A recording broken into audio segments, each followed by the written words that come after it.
Hello viewers, இனி நம்ம பார்க்க போறது டீமன் ஸ்லேயர் எபிசோட் 55 பார்ட் 2.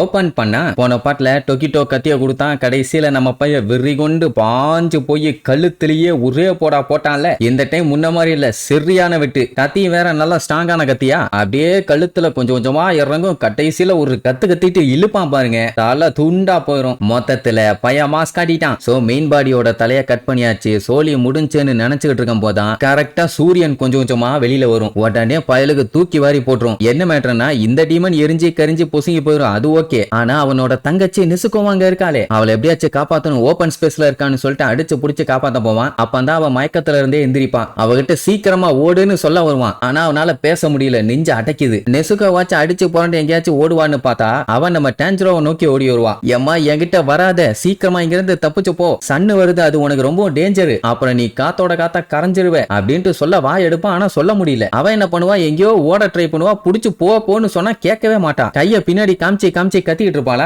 என்னத்த அப்படி கை காமிச்சிட்டு இருக்கான்னு பார்த்தா அந்த டீமன் இன்னும் சாகவே இல்ல. தலை இல்லாட்டியுமே இன்னுமே அது வெட்டிக்கிட்டே தான் போகுது. இவனுக்கு ஒன்னும் புரியல, இதுதானே மெயின் டீமன், இதோட தலையை வெட்டினோடனே அது செத்து இருக்கணுமே. வாட் இஸ் த மேட்டர்னு சொல்லிட்டு பார்த்தா அந்த டீமனோட நாக்கல பாத்தீங்கன்னா ரெசன்ட்மெண்ட்னு எழுதியிருக்கும். அதாவது ஒவ்வொரு டீமனுக்கும் ஒவ்வொரு எமோஷன்ஸ் இருக்கும்ல, அதே மாதிரி இதுவும் ஒரு எமோஷன். அதாவது இது 5வது டீமன் அப்படின்னா மெயின் டீமன் இது இல்ல. ஏன்னா அதோட நாக்கல பாத்தீங்கன்னா பயம் அப்படின்னு எழுதியிருக்கும். போலான்ட்டு பைய திரும்பும் போது கரெக்டா சூரியன் மேல வருமா. அந்த சூரிய ஒளி பட்டவனே இங்க நெசுகோவோட பாடி பாத்தீங்கன்னா கொஞ்சம் கொஞ்சமா எரிய ஆரம்பிச்சிடும். அதை பார்த்தவொடனே நம்ம பயலுக்கு என்ன பண்றதுன்னு தெரியல. உடனே அவளை பிடிச்சி கவர் பண்ணி உன் பாடியை சின்னது பண்ணு அப்படின்னு அவளும் சின்னது பண்ணுவா.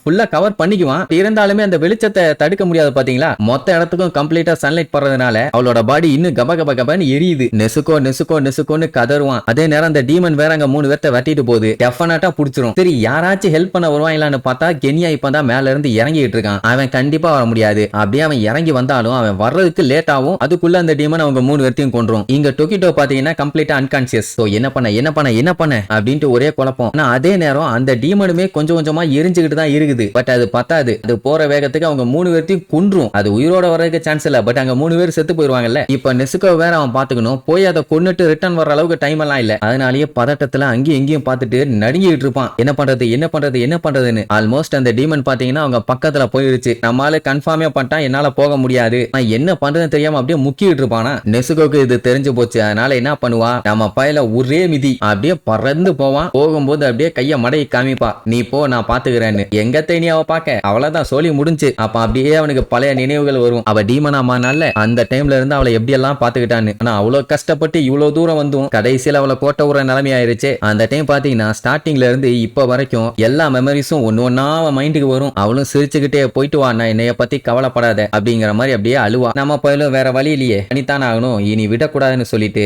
வெறித்தனமா அந்த உடஞ்ச காலோட ஓடுவான். இப்ப என்னன்னா இது மெயின் டீமன் இல்லைன்னா அப்ப உண்மையான டீமன் இருக்கணும் தானே. அதான் அவனோட ஸ்மெல்ல வச்சு கண்டுபிடிப்பான். அது தமா கூண்டு இருக்கிறதுனால எங்க வேணாலும் எப்படி வேணாலும் தெரிச்சு ஓடி இருக்கலாம். அப்படியே அந்த ஸ்மெல்ல செக் பண்ணும் போதான் அது அங்க ஓடிட்டு இருக்கே பெரிய டீமன் அதோட ஹார்ட்டுக்குள்ள ஒளிஞ்சிருக்குது. சோ பாஞ்சு அட்டாக் பண்ண போவான். அந்த டைமுங்கும் போதே அது அவங்க 2 பேர்த்தோட தலையும் அலேக்கா புடிச்சிருச்சு. இதோட உன் சோழிய முடிச்சிடறேன்னு வந்த வேகத்துல ஒரே போடு. ஹார்ட்டுக்குள்ள இருந்த அந்த தமா கூண்டு டீமன் பாத்தீங்கன்னா வெளியில அப்படியே செதறி விழுமா. வெறி பிடிச்ச வேங்க மாதிரி கத்திய வச்சு ஒரே போடுவான். அப்பதான் அவனுக்கு அவனோட பழைய மெமரிஸ் எல்லாம் அப்படியே லைட்டா கிராஸ் ஆகும். அதாவது இவன் பயங்கரமா திருடுவான் போல. அது தெரிஞ்ச உடனே ரொம்ப கஷ்டப்பட்டு, ஏன் இந்த மாதிரி பண்ண, ஒரு கண்ணு தெரியாதவங்க கிட்ட இப்படித்தான் நீ பண்ணுவியா, இதை என்னால மன்னிக்க முடியாது, நான் மெஜிஸ்ட்ரேட் ஆபீஸ்க்கு போய் உன்னைய பத்தி கம்ப்ளைண்ட் பண்ண போறேன் அப்படிங்கிற மாதிரி சொன்ன உடனே அவன் நடுங்கி போய், நான் இதை பண்ணல, என் கைய ஆட்டோமேட்டிக்கா இதை பண்ணிருச்சுப்பான். இப்படி எல்லாம் சொன்னா யாராச்சும் கேட்பாங்களா? கேட்க மாட்டான். அவன் சொல்றேன்ட்டு கிளம்புவான். உடனே அடுத்த நிமிஷமே கத்திய வச்சு அவனையும் போட்டு தள்ளிடுவான். இந்த மெமரிஸ் எல்லாம் பார்த்துட்டு அவனால நம்பவே முடியல. ஹியூமனா இருக்கும் போதே இந்த வேலையெல்லாம் பண்ணிருக்கானு. கடைசியில பாத்தீங்கன்னா இந்த மேட்டர் மெஜிஸ்ட்ரேட்டுக்கு தெரிஞ்சு போச்சுன்னு வைங்க. உடனே அவனை புடிச்சு லாக் பண்ணி, நீ நிறைய பேர்த்துக்கிட்ட திருடி இருக்க,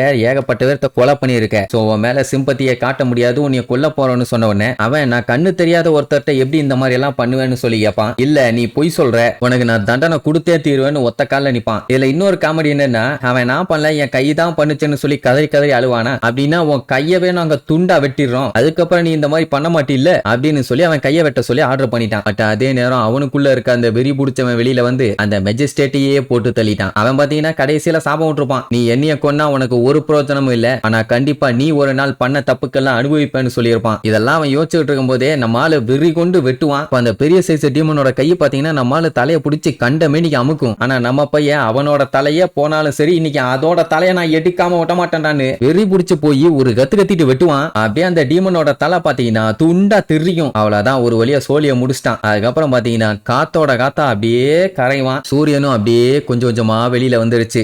தரையில படுத்து கிடந்து கதறி கதறி அழுவான். ஏன்னா இவனை கொல்றதுக்காக நெசுகோவை விட்டுட்டானே. சோ என்ன பண்றதுன்னு தெரியாம பயங்கரமா அழுவான். சரி, இனி இதுக்கப்புறம் நம்ம பையன் எந்த லெவல்ல ஃபீல் பண்ண போறான்னு அடுத்தடுத்த எபிசோட்ல பார்க்கலாம். டாடா.